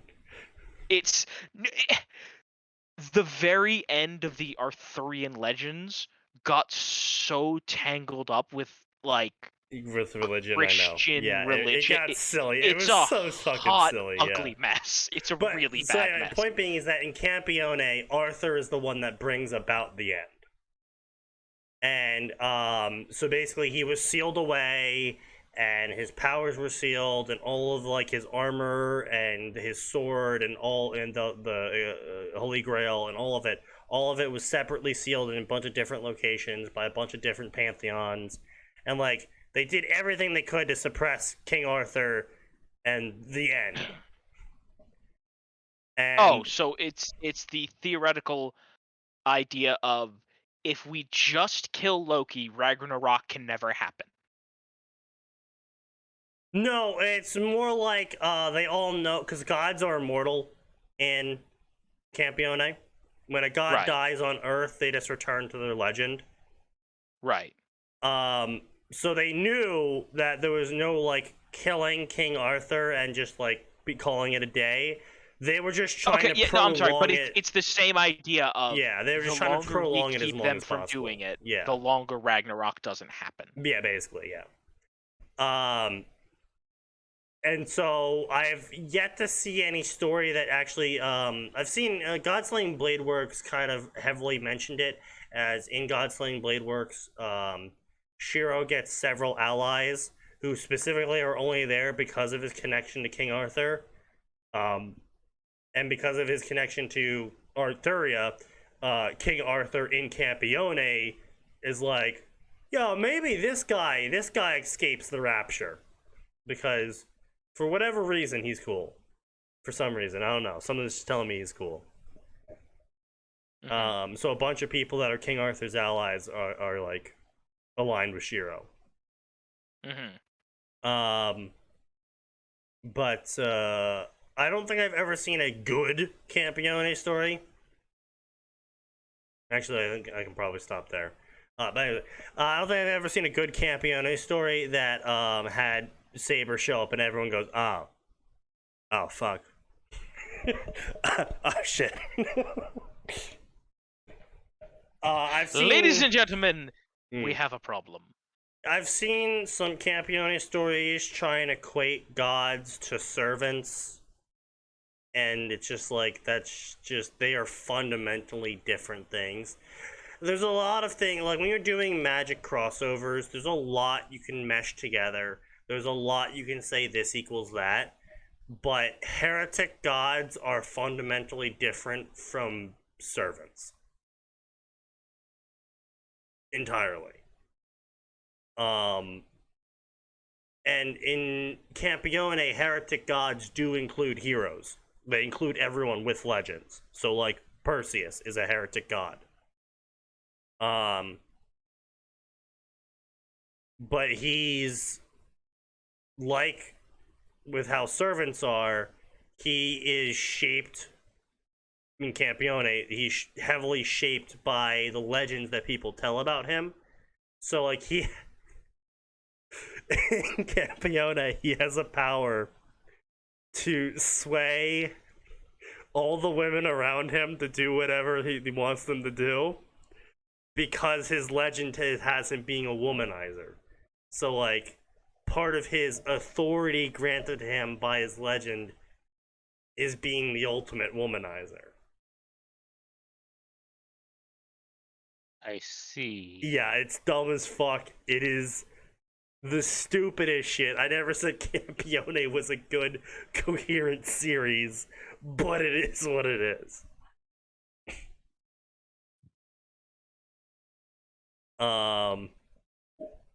Just Campione things. For you, dude, I guess.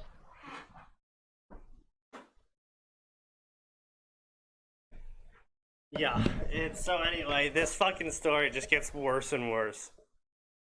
So after Sona brings her into the school, invites her into the school, and then gives her a school uniform, she then turns to King Arthur and goes, "Fill out these forms, and if I don't like what's on these forms, I'll call the cops." What? What? No, that's not how that works. No, that's definitely not how that works. And then the author unironically has Sona monologue going, "Good. Hopefully calling the cops on her will get her to cooperate with me." And it's like, you know she's a magical anomaly. You know she's got blue eyes, blonde hair, looks British, and has the name Arthur. And you're like, "I'm gonna call the cops on you," you say to the dragon that just landed on your property. Dragon just gives you a Oh. look. It's like, really? Yeah, that's a good point. She would definitely be able to sense that Arturi is a dragon. Mm. Like, Yeah, Bruh? like even in the Hey, dragon, cooperate or I'll call the cops. I'm gonna call the cops on you if you don't write things I don't like. Sneaky I would laughs in love- CR20. "Lol," said the dragon. Lamau. Lamau. That's such Always a good be polite to dragons. For them, you are crunchy and taste good with ketchup. Oh, Jesus Christ. Hopefully, with the threat of law enforcement, she'll answer truthfully. So Sneaky, because this is garbage, and Yeah. has anyone done like a decent like fate servants in like Goblin Slayer? No. I Probably figured not. they had. But I figured they did had. send Max a while back the Gunslinger, which is Yes, Arthur I read Morgan. the Gunslinger in is Gunslinger. excellent. It's a The great That Gunslinger is story. excellent. like I that wish it one's would really update. good. I wish it would update. Yeah, that would be great. How about Yeah, never that ever, one's 'cause that's that what you're one's getting. really solid. Like, hey, look, someone who actually played the game and actually understood Arthur Morgan as a character. Yeah, it's super fucking rare. It's always amazing when I'll see posts on Reddit. 'Cause sometimes discussion threads come up when I'm looking through certain Reddits. Like, I love that this story is actually about this. And I'm like, did we read the same story with Yeah. the same No. choices? Yeah. Like, there was someone who thought that the point of Arc 1 of Fate Go was all about, like, hot-blooded vengeance. It's like, did you miss the big prompt that said, survive? When the final villain asked why the fuck the protagonist is still fighting inevitable death. It's like, Also, oh, best part, absolute best part of the end of Halo Reach. New Oh, objective: Honestly, survive. that honestly was a very good moment. Yeah. 100%. I still remember the first time I got that playing on actual legendary. Yeah. Yeah. I was so Yep. proud. I made it to the Wraith. I made it to the Wraith drop. Like, getting there is so great because you are the last Spartan, and everyone is showing up to get a piece of you. You have killed so many of the normal infantry that they're going, "Oh my god, it's one guy. Just send a tank. Just send a tank." Yeah. And They- then you take the How- tank. how insane does that get? Oh, it gets Oh. crazy. Oh, Holy they no, start shit. sending generals at you. They start Oh, sending yeah. literal. Hold they on. send. If lore is to be believed, they will send one of the fleet masters at you. They won't send the fleet master that we all know and love, Thel Vadami, but they will send a fleet master at you. Yeah, no, And like he's there is a basically good reason why in lore that the Covenant considers Spartans to be demons, because it's just like, holy shit, the amount of effort it takes to fucking kill these people. Honestly, yeah. Thinking about the fact that was Reach one of the real like first times they ended up having to fight them. Oh no, No, they fought no. them multiple times. Reach actually happens only several years before the end of the war. So Yeah. Max, to give you a bit of context, which it's kind of hard to pick up on from Halo Reach, Halo 1 happens starts literal hours after the end of Halo Reach. Oh, I didn't realize that was hours after Halo Oh Reach. yeah, yeah. Oh yeah, no. So you get, because this was something they established way back in the books, is all of the Spartans were normally the Spartans were scattered all over the place on multiple deployments, and they were all gathered at Reach because the UNSC's last ditch effort to stop the war was they took an old Halcyon class cruiser, the Pillar of Autumn, and they specifically picked that because of all the ship designs they had fight the Covenant. The Halcyon class cruiser was so over designed to be beaten up and keep going that it was one of the only things that could survive multiple Covenant plasma shots. They packed it to the brim with advanced technology, such as like having like advanced energy recycling, so that with the amount of energy it took a normal UNSC ship to fire one max shot, this one could fire 3, guaranteeing it the ability to overwhelm Covenant shielding and kill a ship in one barrage. And they were going to pack all of the remaining like 20 something Spartans in this ship, launch them into space, tell them to raid Covenant shit until they found out where the Covenant homeworld was, go there, capture the prophets, capture a minimum of 1 prophet, come back to Earth, and then hold a gun to them and say, make peace with us or we'll start killing your holy men. Yeah. Good times. I mean, So that was the whole reason they're all on Reach.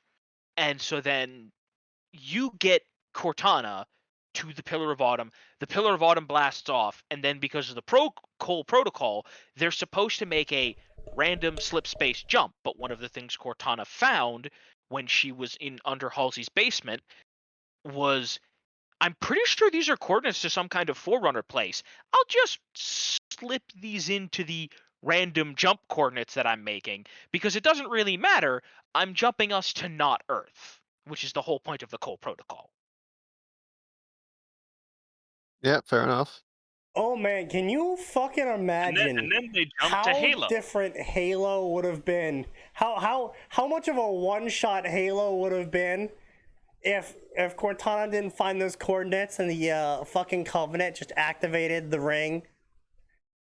Well, no, actually, They couldn't activate the ring. no, they could. They could. They were in the progress of They it. needed a reclaimer.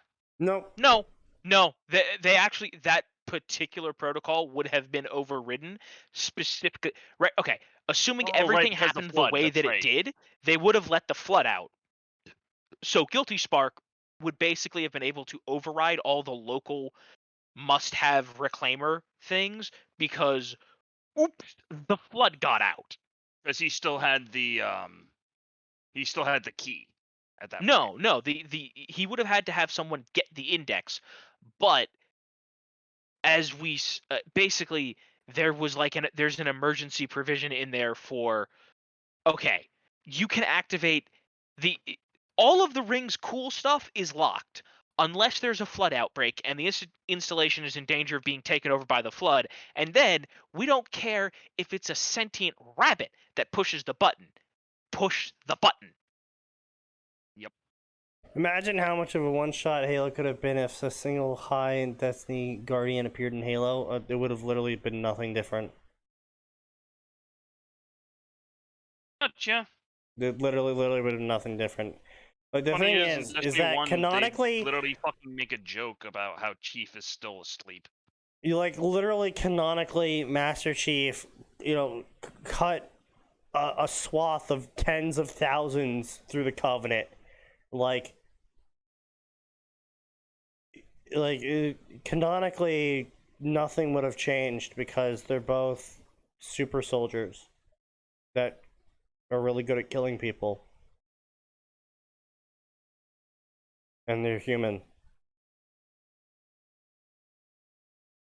Like, So one of the things that we saw very early on was all of the this is actually something I really appreciated about Halo Legends, was it showed us no, the Chief is not special in any capacity among the Spartans yeah, at all. yeah, Like, literally, they break into a ship and other people are doing stuff as stupid and bullshit as he is. Fred does it, Kelly does it, Linda does it. They all do it. The Chief is literally just lucky. That is his only trait And that lets him even then, live through he's everything. actually not particularly lucky. Like, that's just kind of a mythos that springs up around him. Another interesting thing, so because Underplayed said Spartans never die, okay, watch this, haha, yeah, funny, haha, Guardians die, lol. Wow. Another interesting thing is the whole Spartans never die thing is also based off of the also U.S. Navy practice of submarines are never KIA. So while we've technically listed down the submarines as killed in action, like, it's publicly accepted that X submarine was sunk in action with all hands lost or, some hands lost. It is, as far as records go, we don't consider them killed in action. We consider them on eternal patrol. Just like how Spartans are considered missing in action even though we know they're dead.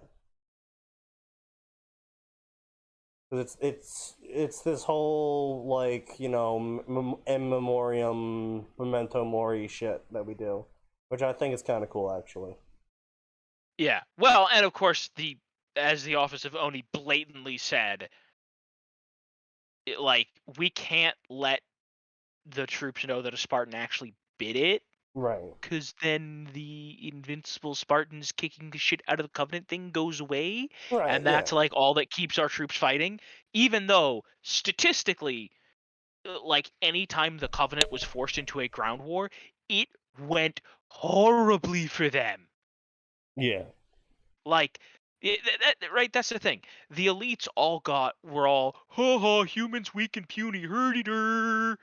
And then they got on the ground and they're like, oh, these are These are not stronger that puny. puny. They're kind of keeping up with us. I think if you have a good enough hunter, you could actually assassinate the prophets. I mean, you do kill all the prophets. You do kill all the prophets. If they're not surrounded by energy shields like they are in the game, they're the dead. problem is dead. that Master Chief doesn't even have the opportunity to get to a prophet until Halo 3. Yeah. Is it Halo 2? One of them gets killed by the flood. No, don't you beat the shit out of... he beats the shit out of Regret. Yeah, you Yeah. kill Regret. Right, The Chief kills Regret. Yeah. Because the Chief kills Regret. Yeah. The Flood gets Truth. Yep. And Mercy. Who killed Mercy? I believe that was the Chief again. Oh, I think it's just a random flood form. A literal random flood form kills Mercy. Oh. Because I know... during the invasion of High Charity. Yeah. Yeah. Yeah. Although he just goes out like a fucking, like, I know what I did. I'm just gonna go out like a champ. Oh, no, that was so great, because fucking Master Chief just, like, walks by him and lets him die. Yeah. Just like, You have where's to save he me, going? Master And Chief. he's just like, Lol, said Master Chief. Lamau. no, he didn't even say save him. Chief just asked, where's he going? And he literally was just like, you know what? I'm just selling him out. He's going to Earth where we're gonna finish what we started. Like, he's not even lying anymore. He knows. He doesn't give a shit. He's just like, yeah, no, I'm dying to this flood form. The demon's not going to save me. Fuck you. Well, We no, lied not to only is the everyone. demon not going to Fuck save me, your race. the demon can't save me, and boy have I always hated Truth's guts. Chief ripped Yeah. off the flood from his neck and killed Mercy. Oh, shit. Did he really? wait. Oh. Yeah, no. That Oh, was yeah. that Oh, was yeah, he basic. ripped it off 'cause he Mercy didn't was wanna- basically hoping for the chief to kill him. Like, Yeah. no one explicitly says it, but the chief's like, "Where is he going?" The implied thing being, "Tell me where he's going, or I'll let the flood eat you." And he's just like, you know Good what? Fuck times. it. Fuck truth. He's Getting going to shot Earth. in the head is a lot better than God. being a flood. The original games were so fucking good. Oh, Fuck they you, were 343, so fucking specifically good. you. But yeah, no, it doesn't like literally, it wasn't a situation of like, oh man, if only the chief was better or had more superpowers, he could have caught the prophets and killed them earlier. No, he literally, the second he had the opportunity to catch and kill the prophets, he did. Like, there wasn't opportunities before that. He just wasn't in the same location as them. Constantly. I was gonna say, remember, literally the entire point of everything that was going on Reach was for them to get launched deep into Covenant space, and then find out where the prophets were, and then they were gonna sick like 23 fucking Spartans on High Charity. Which they would have I torn. want to point out, one Spartan with Cortana almost blew up High Charity and got to the prophets by himself. I'm Himself. sorry, it just reminded me of one of my most favorite moments in Halo, when he comes out of the drop pod and fucking Spartan kicks it off, and Cortana's just like, "Can you make any more noise?" And then he pulls out up a rocket launcher. launcher. I guess you can. I guess so. The best fucking most memorable line from that shit. Pulls out high it's explosives. Let's fucking go. far and away one of the best moments, right? But again, like, imagine how soon the war would have ended with Yeah. 23 Spartans on High Charity. Yeah, that would have been And- pretty good. Consider the architecture of High Charity. Like, Linda could have just sat in some godforsaken corner of at the top of High Charity Fucking camper. and just helped them from. Okay, guys, here's where you're going now. Uh-oh, there's a problem ahead. Let me use my railgun sniper rifle to solve it for you. Yeah, speaking one of of the which, prophets just I'm fucking gonna walking reuse around. that meme one more time, Ricky. Lol, said the jackal with a sniper rifle. Lamau. That To be fucking fair, map. Jackal snipers Fucking in game Sniper are far more Alley, accurate than the ones. worst part. No, you don't get to fucking talk to me about Sniper Alley. Me and fucking Atin did that shit on the Legendary. It was pain. Yeah, so did I. Literal Fuck fucking off. pain. I beat it like on Legendary, like back when the game was the game, and not It's- in the Legendary It's collection. such pain. Okay, how bad can it really be? Peeks out of corner, headshot. All right, this is gonna be trouble.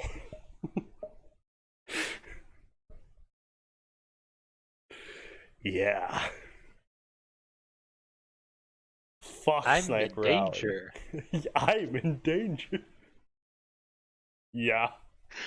It's the worst part. The worst part is that they're like, yeah, if they hit you anywhere, you die. Like, on Legendary, their damage is just high enough that if they hit you, you die. The I end, mean, period. It's a particle home. lance, so to be fair, I'm not To be saying it's not fair, fair. It makes Although- sense. yeah. Although, I do got to point out, heroic is the canon difficulty. Is it really? Yes, Yes. it is a canon difficulty for every game except for Reach.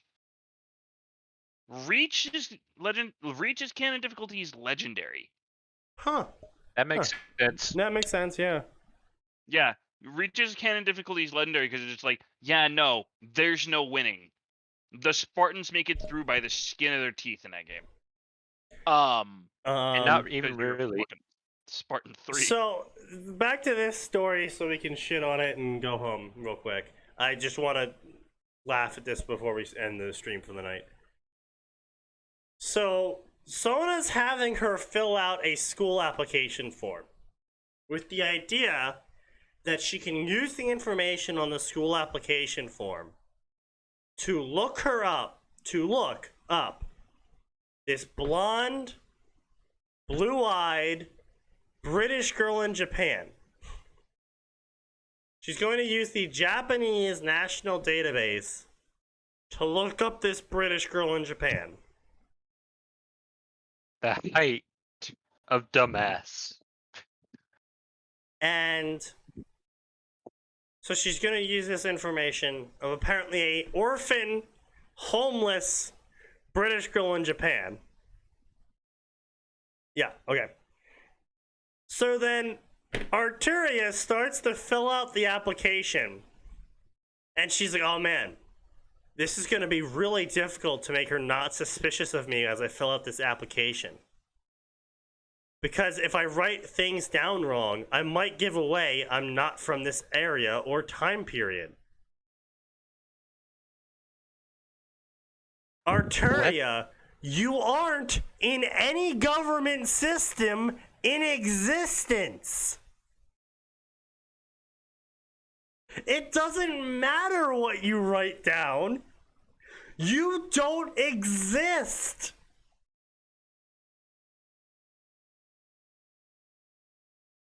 Just like, oh man, I better be You sure could to be write down careful what that I you're write. the king. You could write down that your name is Bong Ripper McHenderson, and that will be as equally valid as writing down Arturia Pendragon.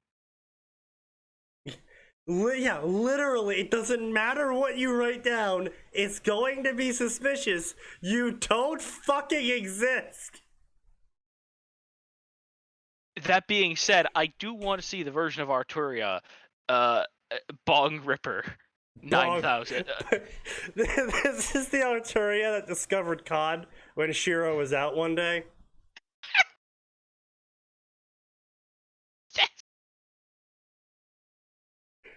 Bong Ripper 94. XX. No, Sneaky. She takes the knowledge of what weed is, goes back in time, and stops Camelot from falling apart by just getting Mordred and her sister to sit down and like, okay, look, I know we have our problems, but please, just for the sake of family, can we try talking this out just once? I even got this special herb that will help allow us to overcome our emotions. I mean, alternatively, Morgana, I have a plan. It involves you. We're gonna be rich. Also, high as fuck. I need you to make a plant that's hallucinogenic as hell. It's gonna be our main export. This is the Breaking Bad series. This is the Breaking Bad. I spin-off. I will totally let you be king. Just don't send Merlin to the Shadow Realm, and if you start mistreating the citizens, I will fight you. Also, just goes back to don't- Morgana. You know what? I've reconsidered. Fuck being king. Here you go. See ya. 1 year later, please take the kingship back. No, No, you fuck, wanted no. to be king. No takebacks. Now that's a comedy I would have liked to see. Morgana and Arthur are actually twins, trying to give each other the kingship. How do you feel about that one, Max? Just the Fate versions of them, or the Sure, actual yeah, legend? fuck it, let's go.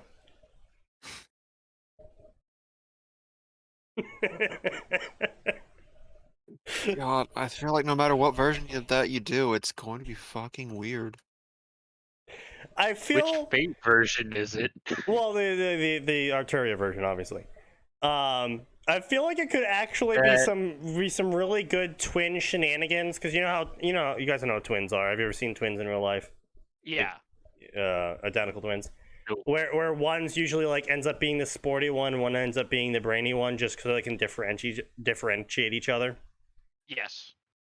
It's literally a scenario of that, but because they both don't want to be the king, because King Arthur's the king, they both get as good as magic as each other. So one can pass for Morgana. and the other one's King Arthur, and they're both trying to trick the other twin into being King Arthur. There we go. Nasu, you can thank me. I'll accept checks. He's not going to see this. This is when we secretly find out Nasu's been watching us for years. Right? Someone sends this to Nasu. Nasu's like, aye, man. Fine. Golden idea. Let's do it. Because he would. They've made so much other Fate shit at this point. A fucking comedy show where they're both trying to not be King Arthur that is still within the realm of possibility from him. Hey, by the way, you know what? That will also canonize, that'll make it way easier to pass off Castor Artoria. True. Factual. That's the thing. Oh, okay, literally, it's just Artoria in Merlin's outfit. With a, like... They're very original. I was gonna say, I don't know what, like, the sultry face, I guess, would be the right way to describe it. Oh no. Someone let Merlin raise her for too long. She's horny. Oh, God. Oh boy. But, anyway.